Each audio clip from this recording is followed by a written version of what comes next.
Hi boys and girls, I'm going to be reading today Atticus Claw Breaks the Law, Chapter 15.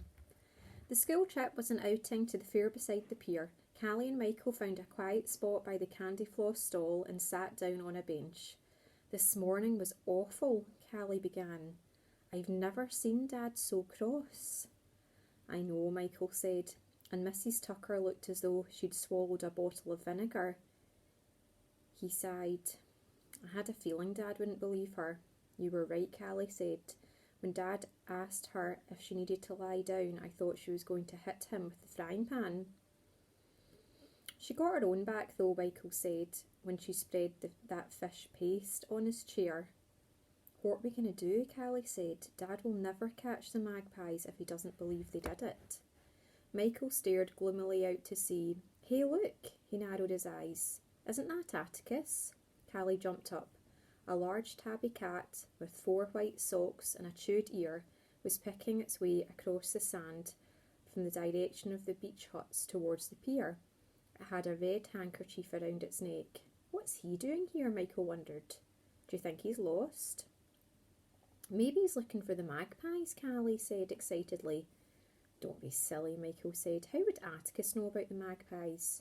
Beats me, Callie said, but I'm going to follow him just in case. And anyway, I don't want him to get lost again. She started to move away. Come on. We can't. Michael was horrified. What if the teachers find out we're missing? I don't care, Callie said stubbornly. She jumped down onto the sand. Callie! Michael shouted. Come back! Callie kept on going. Michael groaned. Little sisters could be a real pain sometimes. He glanced round. No one was looking. Okay, he muttered, I'm coming. He ran after Callie. Wait for me! Hurry up, Callie called back, or we'll lose him. Michael jumped down from the seawall onto the sand and he raced to catch her. Where's he gone now? He panted. A dog started to bark. Over there, Callie pointed to Atticus's waving tail. Luckily the dog was on a lead. It couldn't chase Atticus even though it wanted to. He's heading for the pier. They ran after Atticus. The sand was soft and their trainers kept sinking into it, making them stumble. Atticus was making quicker progress than they were, picking his way effortlessly along the sand. He paused for a second and sniffed the air. Then he disappeared into the dark shadows beneath the pier. Quick! Callie urged Michael. We're losing him. They stumbled on until they got to the pier. They had walked along it loads of times when their parents, but they had never been underneath it before. It's creepy, Callie whispered nervously, peering into the dark space. The sea crashed in and out of the shadows. The air was rank with the smell of mouldy seaweed. It stinks, Michael pulled a face. He couldn't help thinking that any minute now one of Mrs. Tucker's giant sea monsters would slither out from behind a rock. Chicka-chicka, chicka-chicka. The sound of chattering came from somewhere up ahead. Magpies, that's them! Callie gripped Michael's hand. I knew Atticus was on their trail. Michael frowned. It was the magpies, all right. Nothing else could make that horrible noise. But why would Atticus be following them? I still don't see how, he began. Shh! Callie tugged her brother's arm. Come on! They tiptoed forward. Chaka, chaka, chaka, chaka. The chattering came again, louder this time. How many of them do you think there are? Callie whispered. I don't know, Michael hissed back. 2 maybe, 3? He looked around. Where was Atticus? Suddenly they heard a low, throaty moan, followed by a sharp meow and some fierce hissing. Look! Up there, Callie pointed. Michael peered up into the gloom. Way above him, where the light shone through the gaps in the pier's wooden platform, he could just make out a scruffy mess of twigs and leaves sandwiched between the iron beams. Michael gasped. Shiny strings of red, gold and dazzling white dangled from it like wonky Christmas lights, glinting in the narrow shafts of sun. A silver watch strap hung lopsidedly over the edge. It's the stolen jewellery, Callie breathed. Atticus found it. I told you he would. Jacka, jacka, jacka, jacka, jacka. The magpies were going mental. One of them, a huge bird with a glossy green tail and blue wings, took off for a moment and circled the air, its eyes shining cruelly in the light reflected by the jewels. That must be the leader, Michael whispered, pulling Callie back. The bird looked vicious. Its beak was as sharp as a dagger. Luckily, it was so intent on whatever was happening beside the nest it didn't notice them. Grrr. It wasn't a purr, it was a growl. That's Atticus, Callie hissed. Michael's eyes travelled slowly along the beam. Beside the nest dangled a long, furry, striped tail he recognised. It twitched backwards and forwards slowly. Grrr, the growl came again. He's arguing with the magpies, Callie whispered. Suddenly, Atticus's tail disappeared. Quick, Callie, he's coming down. Michael pulled her out of sight. Atticus dropped down onto the sand a few feet away from their hiding place. Michael and Callie stared. Instead of the red handkerchief being tied around his neck, Atticus was carrying it in his mouth. By its four corners, from one side of the untidy package, dangled the end of a green, sparkly necklace.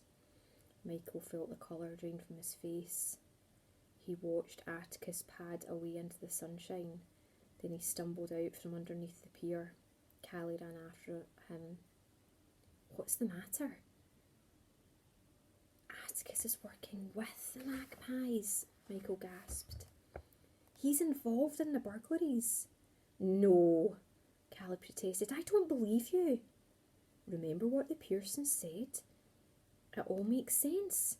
Callie shook her head stubbornly. Mrs. Pearson saw a cat beside the bedroom window, Michael said urgently. So? Mr. Pearson said it looked as if it had been fighting. He said it had a chewed ear. Callie went white. So does Atticus, she whispered. Exactly. We thought it couldn't be him because he wasn't wearing his handkerchief, Michael went on. But what if he'd taken it off to hold the jewels? Callie screwed her fists into her ears. I don't want to listen, she said. That's how he knew where to find the magpies, Callie, Michael said. Because he's a cat burglar. He's been helping them. He's the one who's been using the cat flaps to break into people's houses. Callie's eyes filled with tears. You're not going to tell Dad, are you? I have to, Michael said despairingly. Atticus is in a lot of trouble. He's a thief. What he's done is wrong. But Dad will put him in jail, Callie wailed. Can't we just tell Dad we found the jewels? Can't we just tell him it was the magpies? No, Callie, we can't. It wouldn't be true. And anyway, what if Atticus does it again? I know, but... Callie buried her head in her arms and started to sob. The magpies were still chattering furiously. Callie looked up. Then why are the magpies so cross? She sniffed. If Atticus is supposed to be helping them. I'm not sure, Michael said slowly. A crazy idea had occurred to him. What if... Maybe Atticus has changed his mind, Callie said suddenly. Maybe he doesn't want to be a cat burglar anymore. That's just what I was thinking. Michael jumped up from the sand. Come on, let's follow him and see where he goes next. He ran off. Callie scrambled up and chased after him. Atticus was padding along towards the beach. He jumped onto the sea wall, crossed over by the bus stop, and started walking up the road towards the centre of town. The children hung back until they were sure Atticus wouldn't see them. Then they leapt over the wall, crossed the road carefully, and tiptoed after him. After a little while, Atticus turned right into a quiet street just off the main road. He walked along it a short way and disappeared behind the hedge. He's gone into the garden, Callie hissed. Quick! Michael ran to the gate. We need to see exactly what he's doing. He peered over the gate just in time to see Atticus's tail disappearing round the back of the cottage. Michael opened the gate quietly and sneaked in. Callie followed him. They peered round the side of the house into the back garden. Oh, look! Callie gasped. There's another cat! A small caramel-coloured cat with a chocolate-brown face was sunbathing on the patio. She got up when she saw Atticus. Atticus dropped his bundle and pushed the corners of the handkerchief away with one paw. He's showing her the necklace, Michael said. The caramel-coloured cat meowed. You don't think he's giving it to her, do you? Callie said doubtfully. No, I don't think so, Michael shook his head. Look, he's wrapping it up. Atticus dropped the necklace back into the handkerchief and picked it up again. The children watched breathlessly as he followed the cat towards the house. They disappeared through the cat flap. Michael's heart was beating fast. What's he doing now? He grabbed Callie's hand.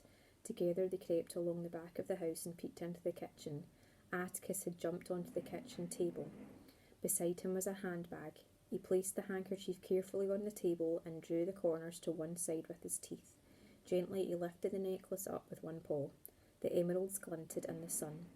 Atticus flicked out his claws one by one. He twiddled the clasp of the handbag. It sprung open. Carefully, Atticus placed the necklace in the handbag and snapped it shut. He picked up the handkerchief in his mouth and jumped off the table.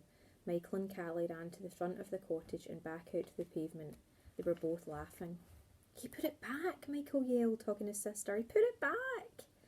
He's not bad after all, Callie cried in delight. Just then they heard the sound of voices. There they are.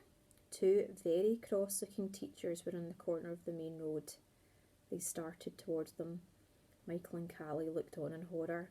They'd completely forgotten they were supposed to be on the school outing.